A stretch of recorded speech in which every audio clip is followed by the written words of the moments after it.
Welcome, everyone. My name is David Theroux, and I'm the president of the Independent Institute. It's my privilege to chair our session, which is entitled The Economics of Pope Francis and the Caring Society. We have, as some of you may know, a recent book called Pope Francis and the Caring Society. The book actually originated with a symposium in the Independent Review that was put together by Robert Waples, one of our speakers. It was then expanded into a book of the name I just mentioned, and Michael Novak, who is a good friend of ours, was very excited about it. He very kindly did the foreword to it. It was the last thing he did before he passed away. So the focus of our session is with the emphasis that Pope Francis has had on service to the poor and care for the planet. He certainly commands world attention and has, not just from the 2.2 billion Christians, of which 1.3 billion are Roman Catholics, but also from people across the religious divide, secular and religious, both Christian and non-Christian. In his 2015 encyclical, Laudato Si, the pontiff called for an open dialogue about poverty and the destiny of what he calls our common home. This invitation is the inspiration to the project and the book is one that provides a respectful but critical look at the pontiff's understanding of how to address the issues of the economy, the environment, and charity. So our first panelist is Robert Waples. He's professor of economics at Wake Forest University. He's also managing editor and co-editor of our quarterly journal, The Independent Review. So everybody has a handout, hopefully. And it's good to see that I'm at a Catholic audience here, and I can tell you're Catholic because you're all sitting in the back pews. But what we want to talk about here is dialogue. Francis used that term something like 20 times in the encyclical. And what I'd like to do is kind of reconstruct a dialogue that economists could have with Pope Francis. And respectful but critical, I think, is the approach that we have taken in this book. And I think the dialogue will continue in that theme. And so I guess a key is that as economists, we need to point out some blind spots that Francis has, but also we need to be aware of some of our own blind spots that perhaps the pontiff can point out to us. So what do economists have to say about whether or not capitalism can be a caring society? Economists would argue that capitalism is incredibly successful. So let's look at capitalism at its best. What does it give us? How does it help solve the kinds of problems that Francis points out in the encyclical Laudato Si? So we as economists always emphasize that capitalism markets, a free market economy, I'll probably use them fairly synonymously, help solve three big problems. Problems that Hayek laid out: the knowledge problem, the incentive problem, the learning problem. Okay? And so it sends this wonderful little signal called the price that helps us realize how valuable or worthless our various resources are, and then incentivizes us to use them and put them to their highest valued uses, and also helps us learn through this mechanism of profits and loss whether or not we have actually allocated those resources very effectively. And because it solves those problems so well, it has this wonderful track record of accelerating technological improvements, eliminating absolute poverty, generating rising standards of living, life expectancy, education, leisure, you pick it. The rich get richer and the poor get richer under a system of free market capitalism. Okay. And capitalism can achieve this without using coercion. It's voluntary transactions that do this. Capitalism also diffuses power. I was speaking to a friend of my daughter recently. He said, so you're an economist. You must talk about power a lot. And I'm like, you know what? We never talk about power. And I guess we just take it for granted that people are going to be doing these mutually beneficial exchanges with each other and don't think about it in power terms. But if you do think about it in power terms, a capitalist system diffuses power. You might think that the power is all in the hands of those monopolists, all those big boys, but in fact, it really isn't. If you look at who benefits from innovations, William Nordhaus has a wonderful little NBER working paper that tries to calculate this. And he says that something like 97.8% of the benefits of innovation go to the consumers, because the consumers are in charge. Consumer sovereignty is really what's driving a capitalist system. And finally, capitalism just unleashes creativity. Case I always think of first is Steve Jobs. So imagine if he had grown up in his father's home country, Syria, an authoritarian, not free market economy before it descended into chaos.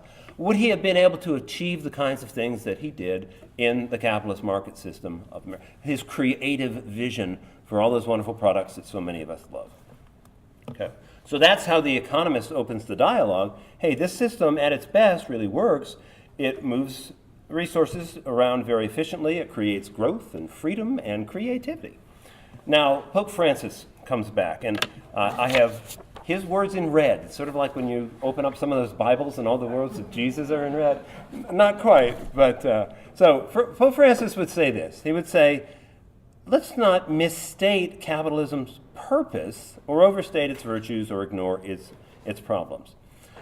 Business can be a noble vocation if it's directed to the end of producing wealth and improving the world. It can be a fruitful source of prosperity for the areas in which it operates, especially if it sees the creation of jobs as its essential part to its service of the common good. The broader objective is helping the poor and should always be to allow them to lead a dignified life. So that's how Pope Francis sees capitalism. Business shouldn't be all about profits. It should be about creating jobs and helping the poor. Of course, it does that, and it does some other things.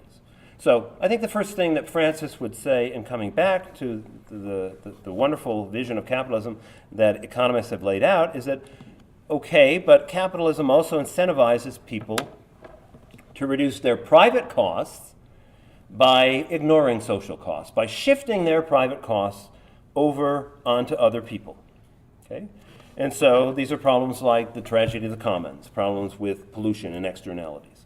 The second thing Francis would say, I think, is that, you know what, capitalism can and does actually produce too much. So even if automobiles are a great thing, the more cars we have, the more pollution we're going to generate. Think about the using up of our common pool resources like fish out in the ocean. Back in the old days, we fished and we didn't drain this pool. But now we're so good at it because of your wonderful capitalist system, we're running out of fish in our oceans. A third thing Francis would say is that capitalism is now a case where we're just producing more than the earth can sustain. We are using up resources. We are leaving too few of them for the future. Using his words from Laudato Si, we all know that it is not possible to sustain the present level of consumption in developed countries and the wealthier sectors of society, where the habit of wasting and discarding has reached unprecedented levels. The earth, our home, this is his most famous line, is becoming to look more and more like an immense pile of filth. Next, Francis would say, even if those excesses don't damage the earth, many people simply do have too much for their own good. So if capitalism wasn't bad for the poor and wasn't bad for the environment, he's now saying it's bad for the rich. It's bad for us in this room. The market tends to promote extreme consumerism. People can easily get caught up in that whirlwind of needless buying and selling. Possessions are so dangerous. Fill in the blank there. Possessions are so dangerous, is what he would say. They lead you immediately to vanity. You believe you're important. You believe you're important, your head swells, you become lost. Next, Pope Francis would say, I think, that capitalism leads to high levels of inequality. The rich are so far removed from the poor, with little direct contact with them. The rich vainly show off their possessions and their supposed superiority. Capitalism, face it, says the Pope, encourages and feeds on envy, which is one of the cardinal sins. Next, capitalism lures people into focusing on crass materialist things and into frenetic activity. Walk up and down the strip, my friends. Frenetic activity. Capitalism often panders to our worst nature. Sex sells. Okay? And so the lesser lights of material things just distract us from the true light. How can we listen to the words of love amid the constant noise, the interminable, the nerve-wracking distractions, would say the Pope. Pope's next point: capitalism overemphasizes individuals to the detriment of the collective. It erodes our social capitalism and our communal bonds. Next, the Pope would say, capitalism tends to put a price tag on everything. When you think of a person, that Charles Koch, how much is that guy worth? How many dollars of net worth go behind Charles's name, and how few go behind the name of a nameless peon or a minimum wage worker? We put a price tag on everything. Next, Pope Francis would say that the workers and poor are often exploited by capitalism. They don't get their fair share. Their employers begin to view them as mere objects, dismissing them when they're no longer needed, paying them the lowest wages possible, subjecting them to harsh and unsafe working conditions. Capitalism, we all know, is plagued by booms and busts. And finally, the Pope would say, capitalism is plagued by cronyism, a term I've heard a number of times here, and rent-seeking. Okay? So what would an economist say back to all of those charges that Francis has leveled? I think the economist would say, don't go too far. Let's not overstate capitalism's problems or ignore its achievements. Yeah, crony capitalism is bad, but it's not really true capitalism, although there's room for debate there, because the state is the one calling the shots in crony capitalism. So let's go back to what Francis said and see what economists would say in reply. The statements that have been made about environmental quality, the world looking like an immense pile of filth, I think you have a blind spot, many economists would say. Capitalism and private property rights incentivize people to think long term. Users know that their assets are worth less if their future value is ignored, so it encourages their conservation. Property rights encourage conservation. The worst environmental problems have arisen where what? The last panel, right? Where there's no property rights or undefined property rights. Think of the Dominican Republic versus Haiti. One end of the island is far greener, the other end of the island is far browner, because there are very, very weak property rights on the Haitian end. You realize the government or the cronies are going to come in and cut down your forests, and so you cut down your forest before they do, or they get a chance. Okay, and everything erodes and everything turns brown, but on the other end of the island, things are green because I own the property and can keep interlopers off, and I husband my resources. That's what capitalism does. The worst environmental nightmares in world history have occurred where? Under communist regimes. Think of the Aral Sea, which dwindled away to almost nothing. Okay, and so because of this long-termism, we're not actually running out of resources, the economist would reply, because scarcity of resources is best measured by the real price of something, and the real prices of our resources generally are not headed upward. Proven global reserves of key natural resources like petroleum and natural gas are rising, not falling. Even though we're using these things up, we're finding them even faster. The economist then would reply, capitalism makes people wealthy enough to demand improvements in environmental quality and to create the technologies that can help solve those problems. The environmental Kuznets curve, as it's called, shows that if you plot just about any pollutant against the standard of living income per capita in a country, at first it gets dirtier as countries get richer, but then it peaks and it comes back down for rich countries like ours. And so our environmental quality is noticeably better, our air is noticeably cleaner than back when I was a kid a number of decades ago. Look at these numbers, the economists would say. Capitalism enables us to be more charitable, and we will hear more about this soon, I think, as it generates those rising levels of income. Capitalism incentivizes people to be more virtuous. It doesn't erode social capital. It incentivizes them to be servants to one another. If you act like a complete jerk, you're not going to get too many people to want to do business with you. If you want to get a good living, you have to treat other people with respect in a capitalist society. Okay? Capitalist markets set an example of how people can cooperate with each other. Don't think of it as just competition. It's also about people cooperating with each other and proving that, if we act with each other in a trustworthy manner, improving our social ties and harmony, we can all benefit. That's the history of this system. Capitalist markets set an example of how people can cooperate with each other, and in the process, workers rarely do get exploited. Okay? Just look at standards of living of workers in countries with market economies in comparison to those in the other markets, and what's happened over time. If workers are even a little bit mobile, they will have multiple job offers, and they will not be exploited by their employers. And finally, the economists would say, inequality, it's actually not rising. Again, let's look at the numbers. Yes, maybe it's risen in a country like the United States in recent decades. But if you look at things in a global level, we are in a declining phase of the inequality curve. Things are getting more equal because the poorer countries have adopted more market systems, and they're catching up with the other countries. Okay? And over 1 billion people have been raised out of absolute poverty, less than $1.90 a day, according to the World Bank standards, in the last few decades as more countries have turned to these market mechanisms. Okay? So there is the economist hard-hitting rebuttal, hoping to, give the Pope one of those blind spot detector mirrors on his car, his Pope-mobile, so that he can see some of the things that we're seeing. Okay? But we also need to see some of the things that the Pope is seeing. So I will give the Pope the last word. I think he made some pretty telling points, especially about us rich people and how we get distracted from what's really important in the world, and how we fall in love with mammon and fall out of love with God in the process. So, final thoughts from the Pope.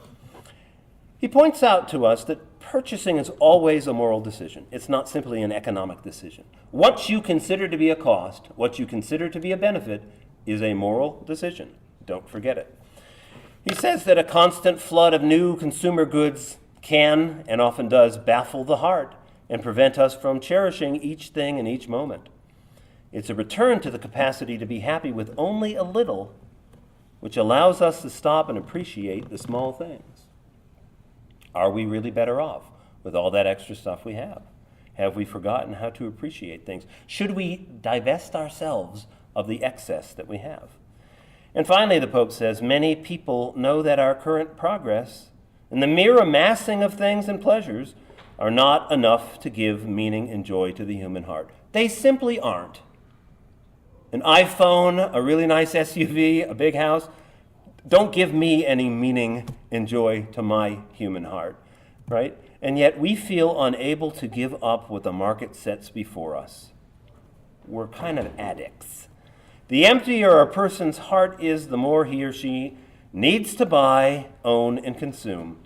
Many things need to change, of course, he says, but it is we human beings above all, who need to change.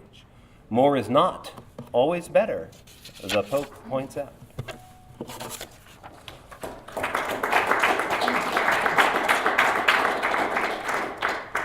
Thank you very much, Robert. Our second speaker is Art Carden. Art is Associate Professor of Economics and Fellow at the Center for Science and Religion in the Brock School of Business at Samford University. Thank you all for the opportunity to join you and the opportunity to address this issue. I want to begin by taking issue with something that Dr. Waples said a minute ago. This is clearly not a Catholic audience. This is clearly a Baptist audience, because we're the ones who fill from the back forward. We're the ones who fill from the back now. But anyway, perhaps there's a certain irony in me at a Baptist university and with a Baptist tradition preparing to speak on the Pope. But again, like I said, I think this is going to be really, really interesting. I do want to pick up on something that Dr. Waples was saying a minute ago. And I wonder if maybe I shouldn't just read this to my kids for bedtime. about how more stuff will not make you happier. More stuff, you do not in fact have a Lego-shaped hole in your soul. Okay, that in fact, actually, we need to spend some time talking. We need to spend some time talking about idolatry. Kind of along those lines.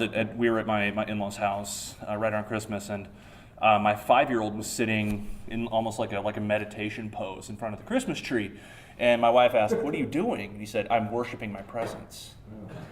So, yeah. So we need some papal input, I think. But so I've been asked to say a few words about the environmental issues that are raised by the Pope and that are raised in a couple of the chapters of Pope Francis and the Caring Society.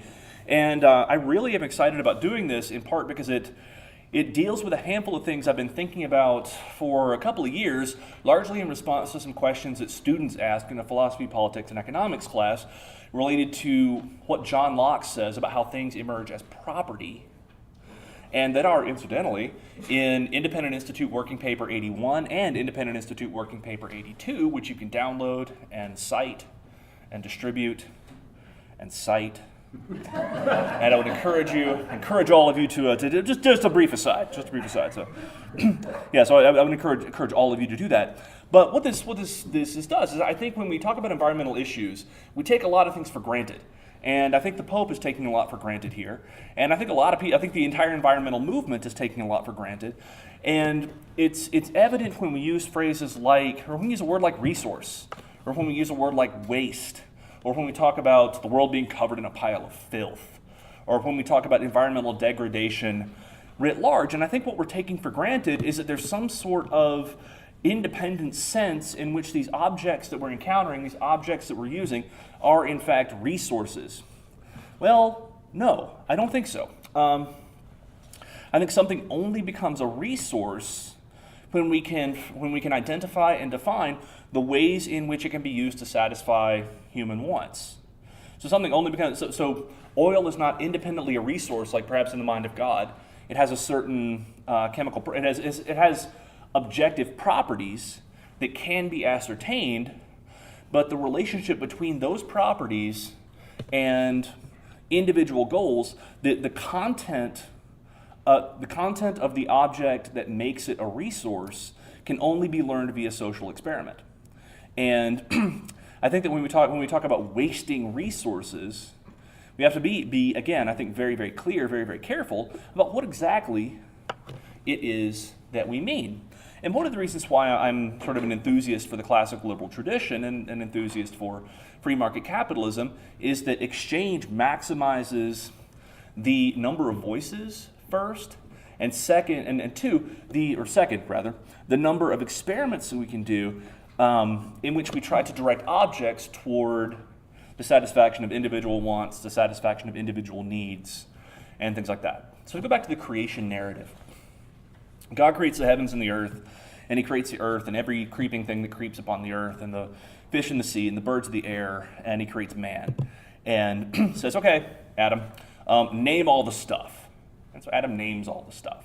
And eventually Eve gets created, and they get the cultural mandate to fill the earth and subdue it, and then there's that whole thing with the apple, and it's just kind of downhill from there.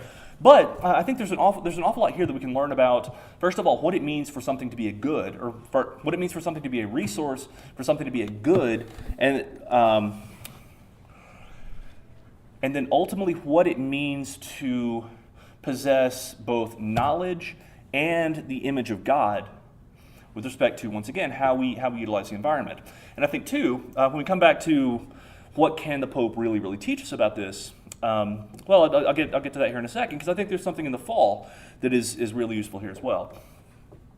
So God creates the heavens and the earth, and all this stuff has these objective characteristics, which after we develop physics and after we develop chemistry and stuff, we start to understand this. Saw a joke on Facebook from a friend of mine who said, the Lord spake unto Moses and said, in the beginning there was a point singularity. And Moses said, well, what's a point singularity? And he said, well, it's when all of it's a point of what, like infinite mass and density that eventually explodes out into the laws of physics and stuff like that. And Moses says, what do we mean by mass and density? And God says, fine. In the beginning, God created the heavens and the earth. So the lesson here, Okay, the lesson here is there's this reality that God creates, this reality that we apprehend, and this reality that we come to understand via, again, experiment, via study, via looking, observing, playing, making mistakes. And we come to sort of name and understand all of this sort of glorious, beautiful, wonderful creation. When God gives us the injunction to fill the earth and subdue it, well, obviously this is an injunction to, or an exhortation to populate the earth. It's also an exhortation to presumably use the earth for what we might think of as good means, good uses, good ultimate ends, and good ultimate goals.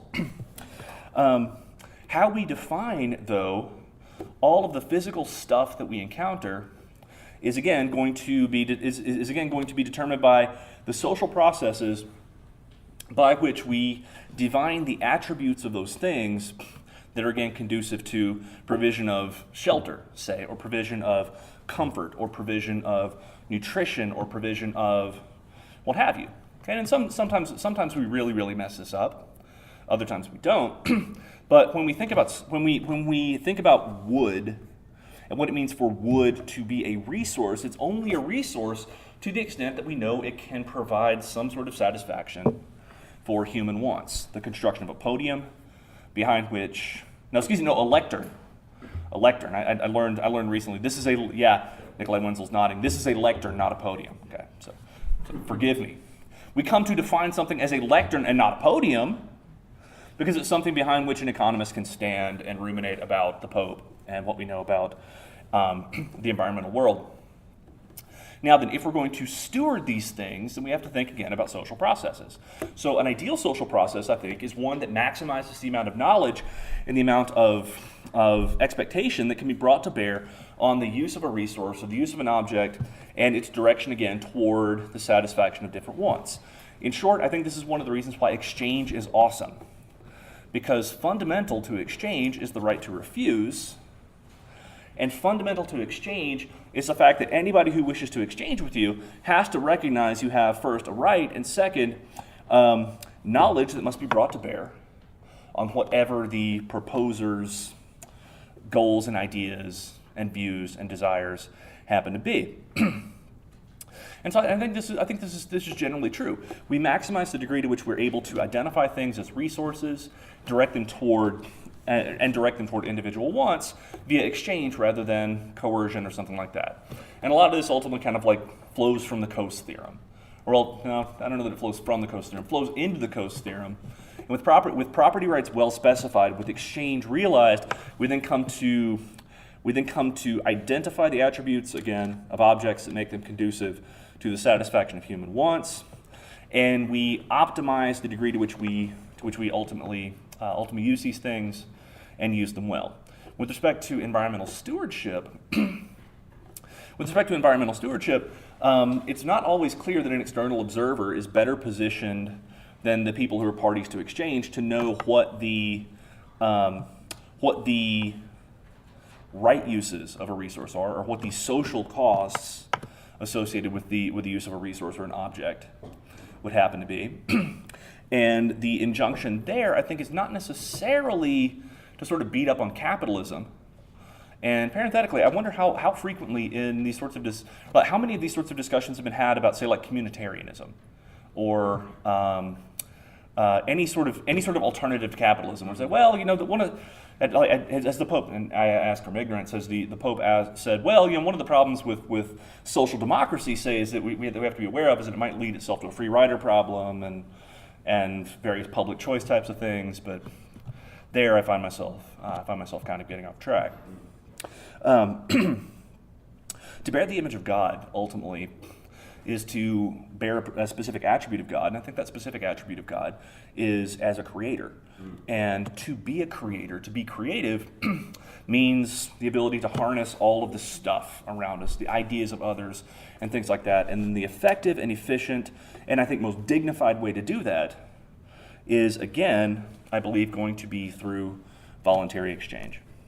And now then, there's a lot to say about this, but I'm going to say a couple of quick things about what exactly the Pope has to say to us here, and what exactly just any spiritual tradition, but Catholicism, Protestantism, etc., can say to us about how we make these choices, about what we ultimately do. So we tell our students that economists are not in the business of judging preferences. Economists are not in the business of judging preferences. Economists are not in the business of judging preferences. And indeed, economics per se cannot judge preferences. But we know, and Deidre McCluskey makes this point in her bourgeois series, that a life well lived requires a balanced system of virtues, and a life perhaps of avoiding vice. Something I'd like to think about. In fact, we can talk about this during the Q&A if anybody has any thoughts. What exactly does the fall mean for changes in the ways that we define objects as goods? I say in Las Vegas, relative to, say, a world as it would have existed, say, without a fall. So as a result of the fall of man, for example, we introduce into the world the sins of greed, envy, avarice, of course, being a really, really, really, really big one. And I think then that we can probably focus our attention more on, at the sort of individual level, what are the meditations of the heart? Not necessarily looking at an overall system and saying, well, this is bad because it produces an outcome that I don't like, but rather to think, speak, and meditate on exactly what our own goals are. So instead of judging outcomes, look for ways to think about our dispositions.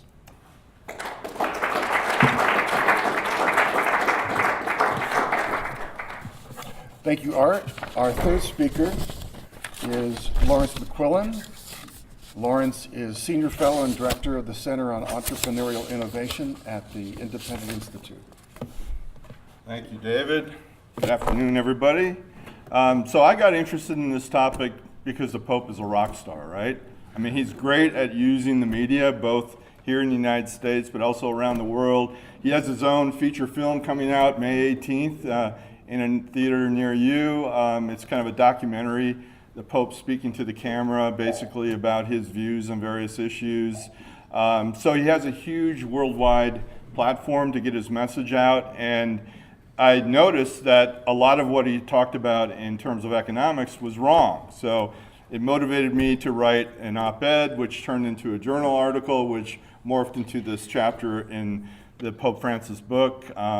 So it just kind of kept growing. So that's my background, comes from just witnessing the amount of attention he gets worldwide and noticing that a lot of what he's talking about is wrong. So I come at it from criticizing him, but respectfully, and to look at first his economic assessments and then his policy recommendations. So one thing that he mentions over and over in his talks around the world is that capitalism and globalization lead to poverty and inequality.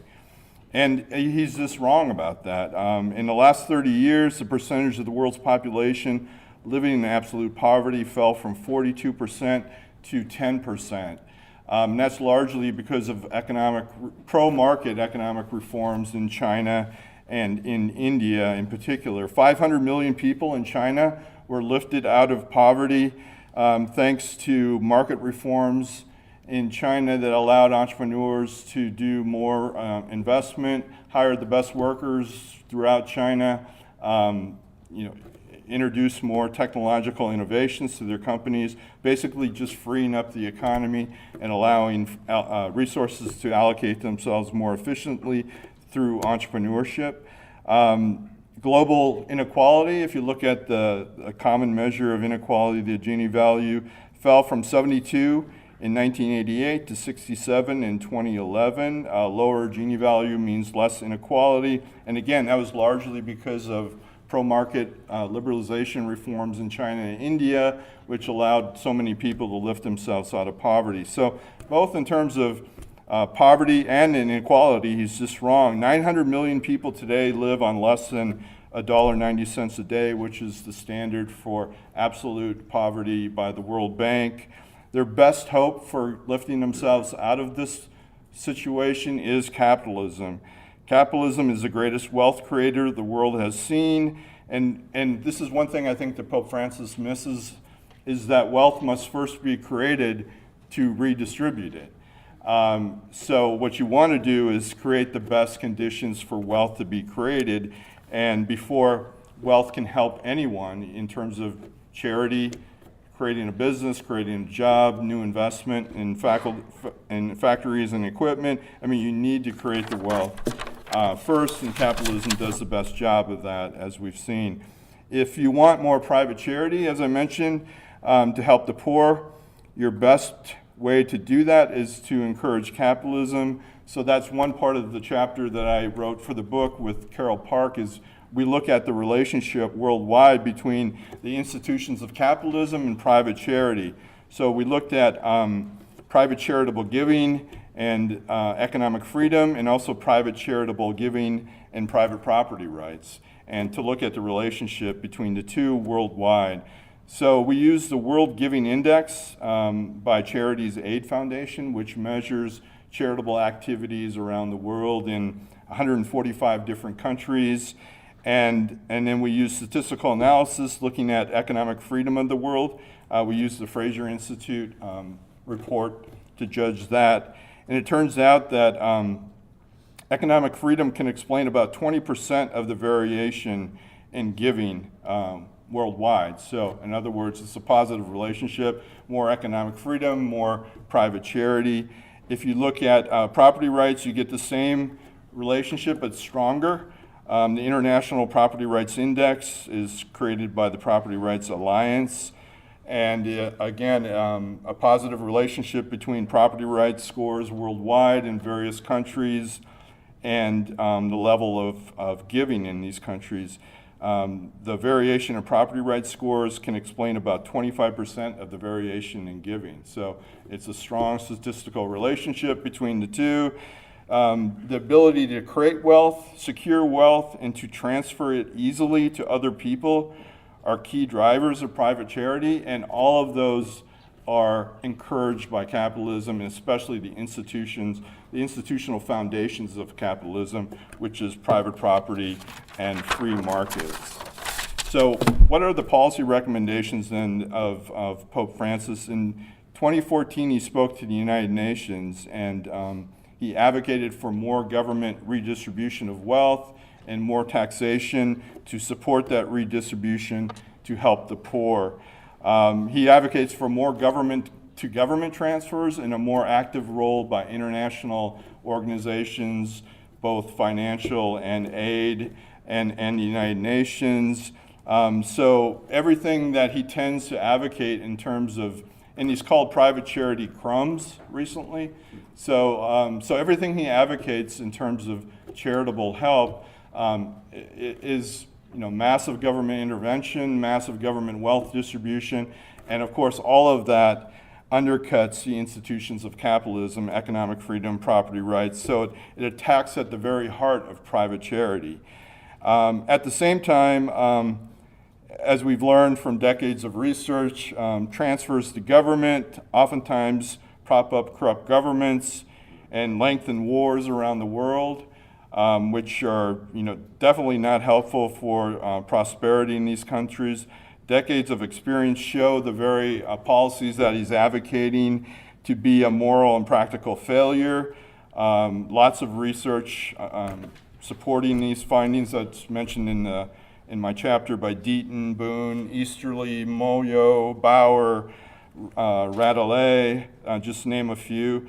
But I mean, the consensus of the research is overwhelming that these types of government-to-government transfers prop up corrupt governments, they embolden the bureaucracy, they weaken the civil society charities, and the taxes themselves crowd out the private charities that could do the work better and more efficient. And the private charities do the work better and more efficient. If you look at the track record over time, both in terms of efficiency and in terms of effectiveness, private charities have a much better track record than the government programs overall. A lot of this ties into the knowledge problem that Hayek wrote about. So in conclusion, if Pope Francis really truly wants to help the poor around the world, I think it would be the best recommendation would be for him to encourage capitalism around the world and private charitable giving, which has been more effective than government transfers. Hopefully at some point he will recognize that capitalism is one of the greatest blessings in human history. Thank you.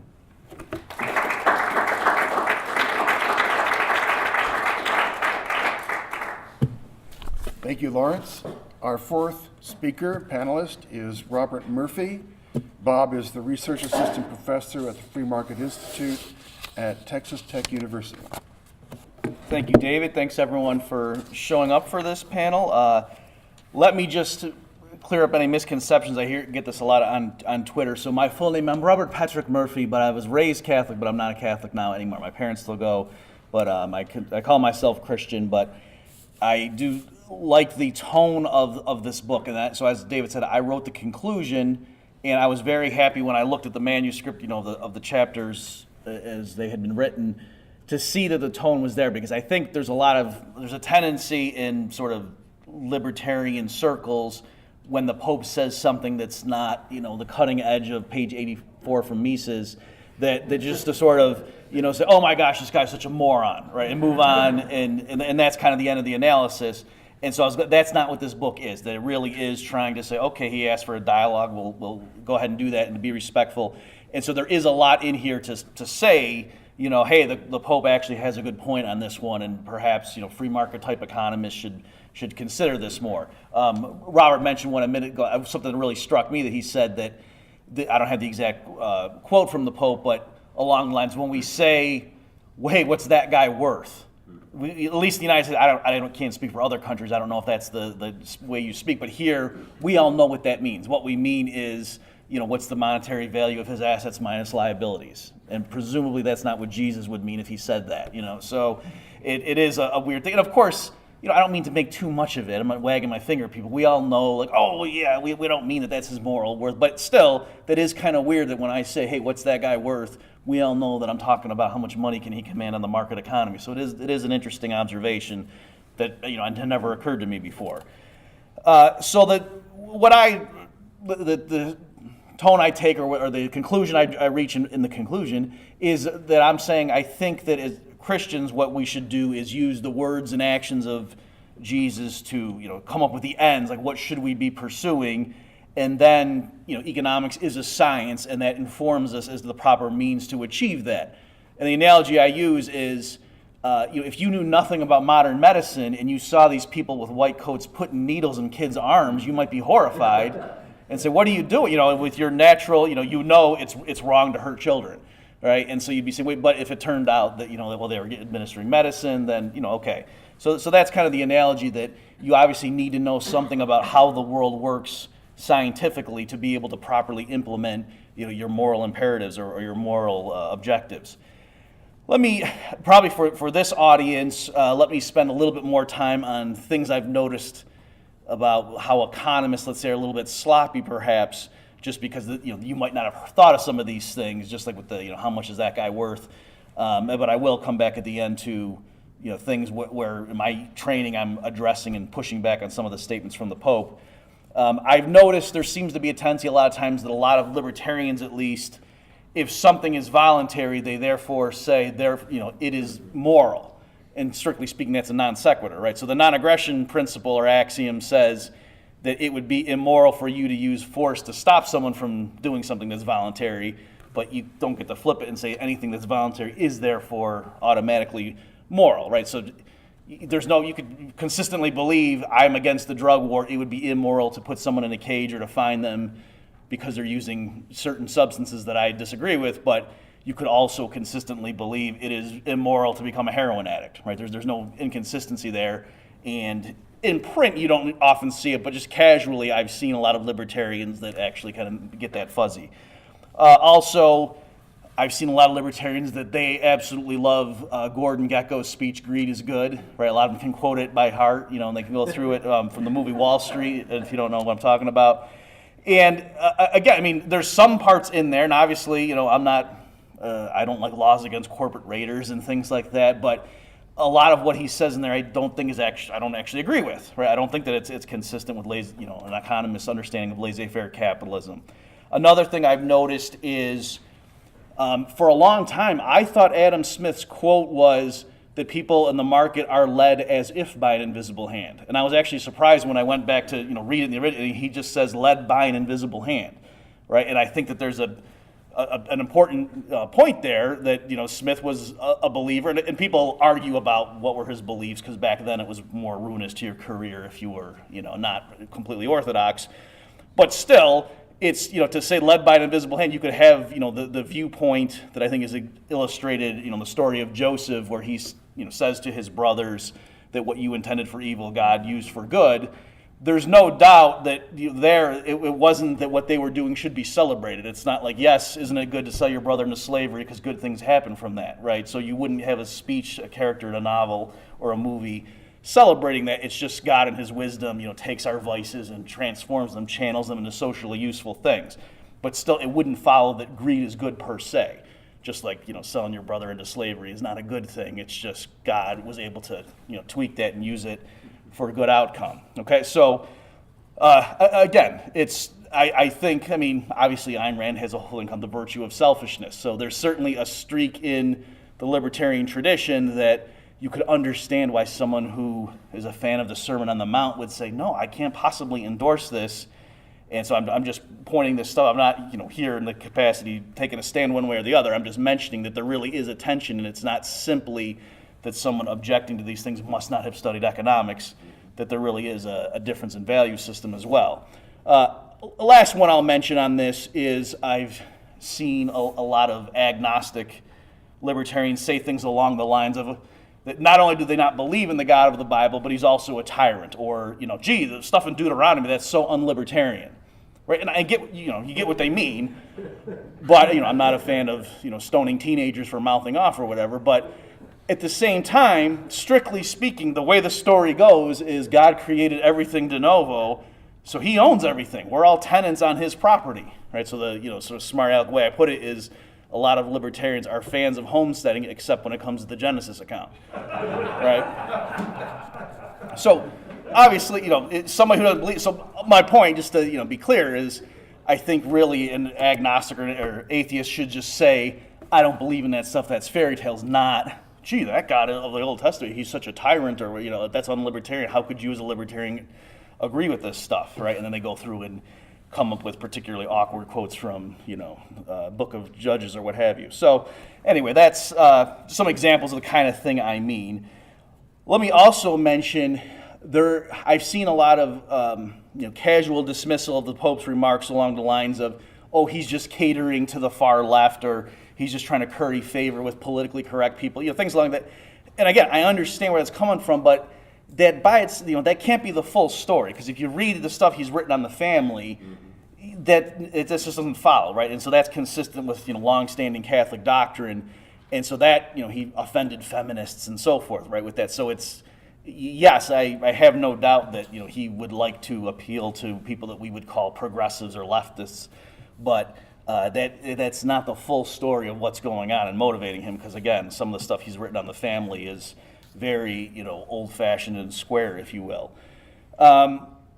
Also, the last thing that I'll mention in terms of seeing where he's coming from and trying to interpret it with charity, and I got this from some of the essays in the book that are reviewed before writing the conclusion, was looking at Pope Francis's background and the things he presumably experienced growing up, is he could understandably be very suspicious of Western-trained economists coming in, looking around and be like, oh, we know how to help your country. Here's what you do. Here's a bullet point checklist. Trust us, we're the experts.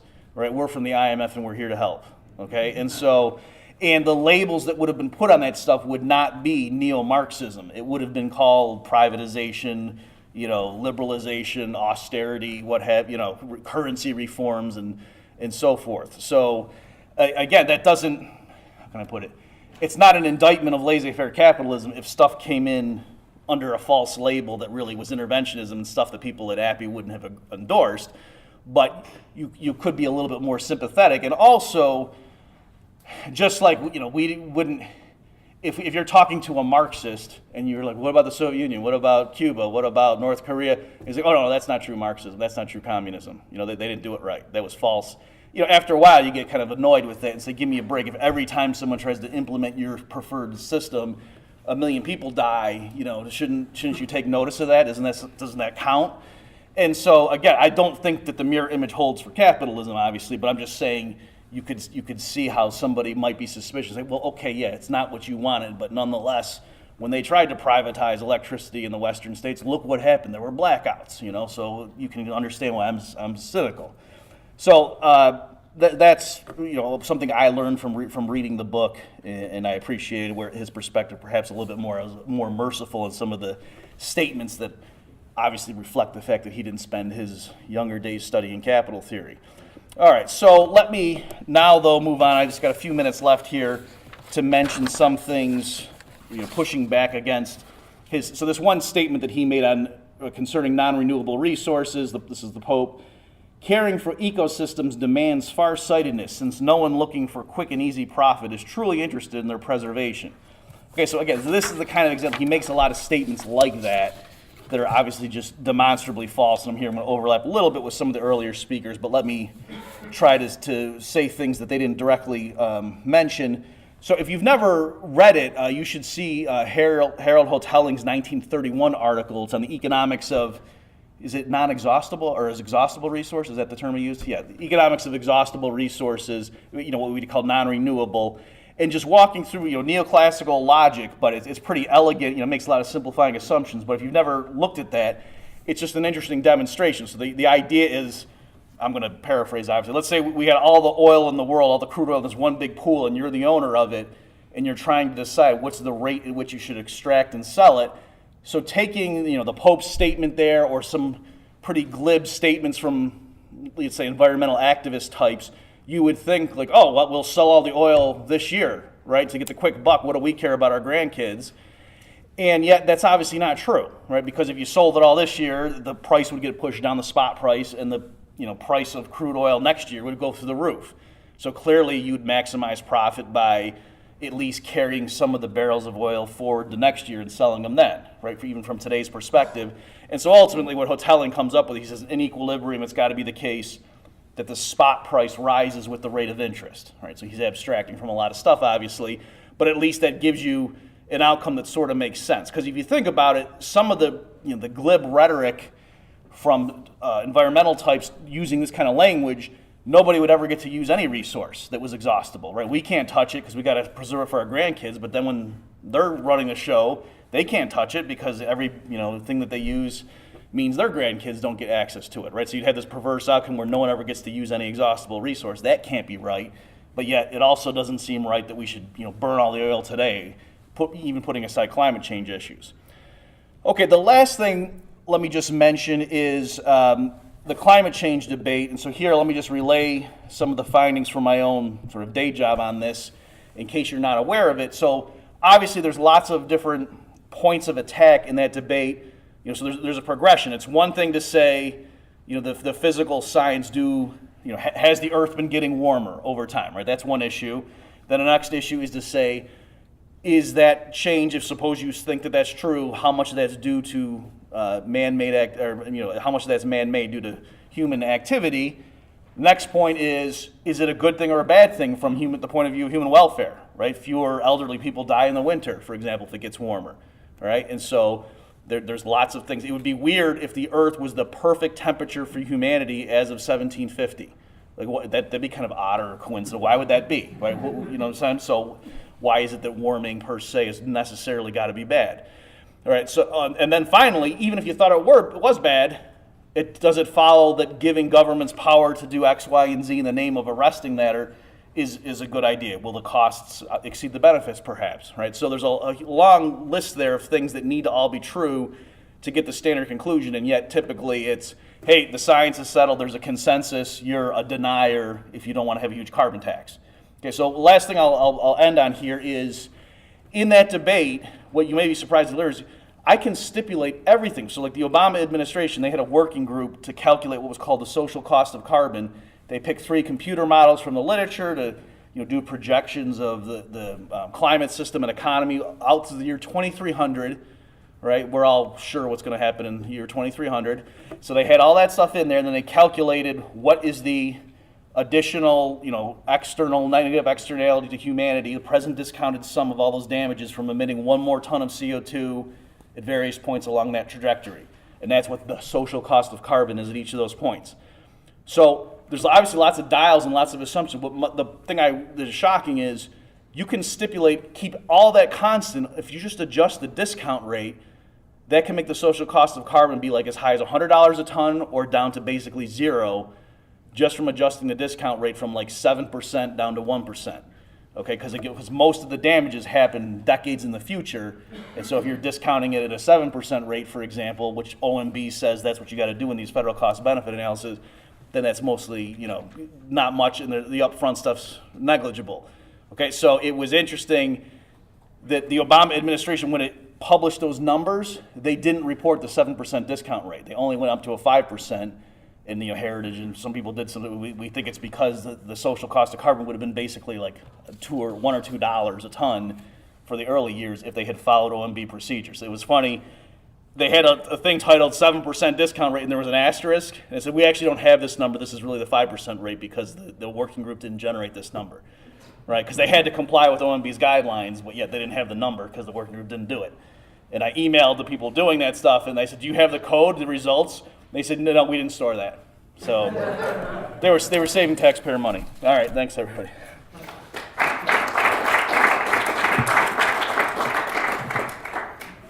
Thank you, Bob. And we have time for questions.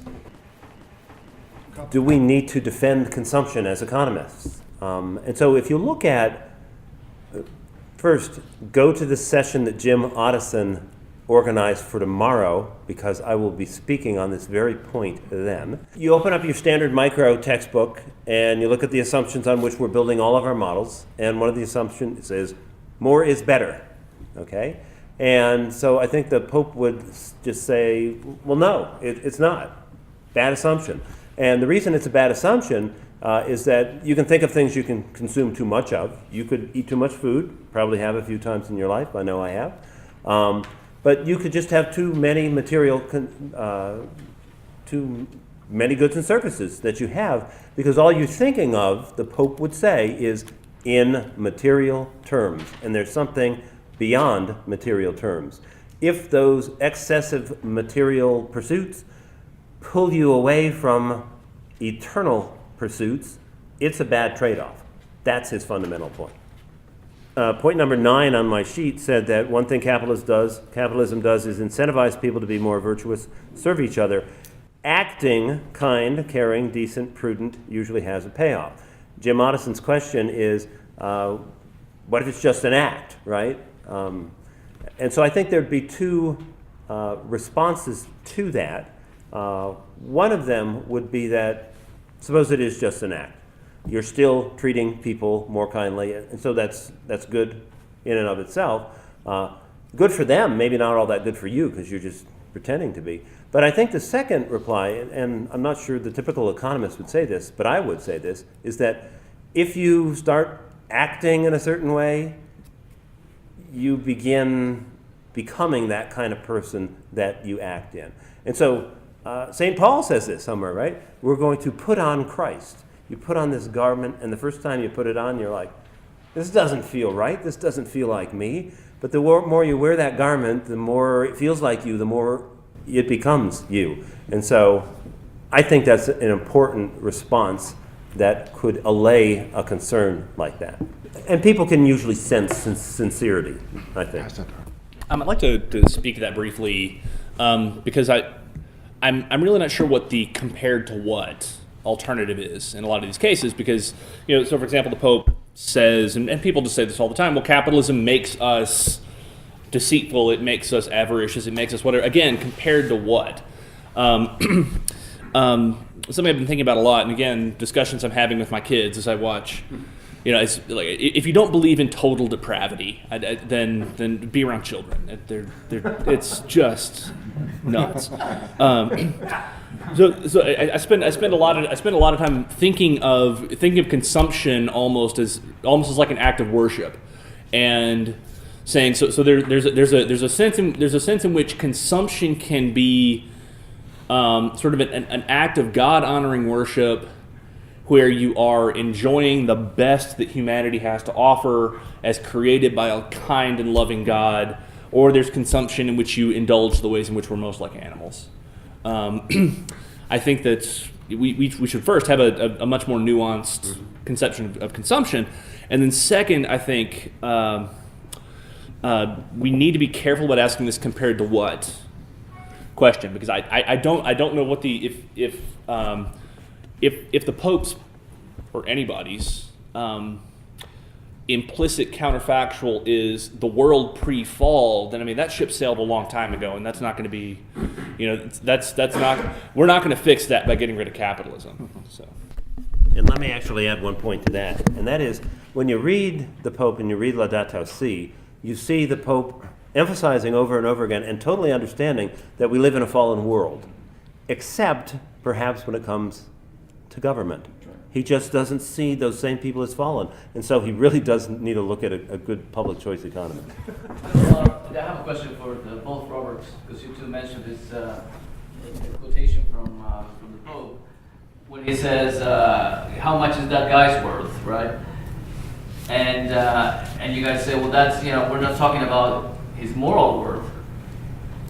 But what can the Pope see that perhaps the amount of money that he has is a sign or is correlated with a moral virtuosity, right? Which is, I have to wake up early in the morning, I have to think hard about the product, I have to take care of my customers and so on. But he doesn't see that as a virtue, right? That's certainly part of it, but just the standard thing, like for example, I had a book called The Politically Incorrect Guide to Capitalism. I'm sure the Pope wouldn't like it. And then one of the things I addressed was people saying, I can't believe we live in this sick world where we value, baseball pitchers more than teachers. And so the rhetorical way I said, no, it's a market price, and just like, a Bible has a lower price than a TV, nobody's going to say a Bible or a TV has more moral worth. That it's you, the intervention, or you, the critic of capitalism, who is trying to say dollars equals morality, and so we're saying no, it's a price. Water's essential for life. It's virtually free, So I get what you're saying, that yes, there are, that's part of the defense of capitalism and entrepreneurship and so on. That yes, other things equal in a free society, in particular, the people who earn a lot on the market, they're serving their customers. But strictly speaking, the guy who invented scrunchies, I don't want to die on the hill of saying, he was a benefactor of humanity more than me, and he made more than I did, So I kind of want to push back a little bit on the criticism, well, the capitalism is bad because it forces us to put a price tag on everything. And I remember having these sorts of discussions with colleagues in various places, and people said, it's terrible that how can we price the air, price the water, price whatever? And you probably heard the clever jibe. An economist is someone who knows the price of everything and the value of nothing. Okay. If I know the price of something, though, I know the lower bound on its value. I know at least what it's worth. And with respect to sort of like the necessity, I think, of pricing stuff, not having prices won't make costs go away. Having prices makes these things a lot more explicit, and that's where I would, we're in my vision of a virtuous world. And Protestants don't have popes, but were I in a position to, I don't know, issue my own sort of encyclicals, this might be something I'd talk about. Let me add one point on that before you ask your question, and that is, capitalism puts a price tag on everything. And one of the most important price tags in terms of policy, but just kind of how we run the world, is the value of a statistical life. And you know what's happened to the value of a statistical life over time? It's gotten higher and higher and higher as we've gotten richer and richer. We place a higher value on our own lives in that sense. Think of the value of a statistical life of a human being that we use today, and even government estimates, a good $10 million in comparison to what human beings used to sell for in slavery. So now your question. And so the question is, the Pope has been pontificating on things that he doesn't know. Why haven't there have been more condemnations of him saying things, and why is he kind of getting an easy pass on his rhetoric? And so, panelists. Okay, I think part of it is, just people know that he's revered by so many, and so there's just that element of not wanting to have people shut down. So I think the people I know, personally, who are the most critical of him are hardcore Catholics. Like, he's offending them more than, anybody else, because it's sort of like, I can't believe he's embarrassing us. So there is, I know several Catholics who are being full-throated, hostile critiques, if you will. Yeah, I agree with that. I think this book in particular, but also, I think we are starting to see a lot of pushback by serious scholars and others. So maybe it just took a while to take root, but I think we are starting to see it, and I think we're going to see more of it, actually. So the question is, have we seen any movement from the Pope based on the criticisms he's gotten? And so I haven't seen any on these issues. We've seen some on some other issues, like when he made his trip to Chile and he said some things about some of the church scandals and stuff and kind of downplayed them, and he got a lot of pushback, and so he changed his tune on that. And so I think because he's like the President of the United States and he has so many things that he has to be talking about, that he is focusing such a small portion of his time on these kinds of issues that kind of maybe there's just not enough time for you to then call him back and ask him, hey, have you changed on this? If he stays in his pontificate long enough and issues some more encyclicals on this, we'll be able to see that. But I just haven't seen the change. If you look at his earlier statements in Bolivia and Mexico and compare it to what he's saying today about businessmen and entrepreneurs, I think you are starting to see a little bit of a positive movement towards the pro-market side, if we can say that.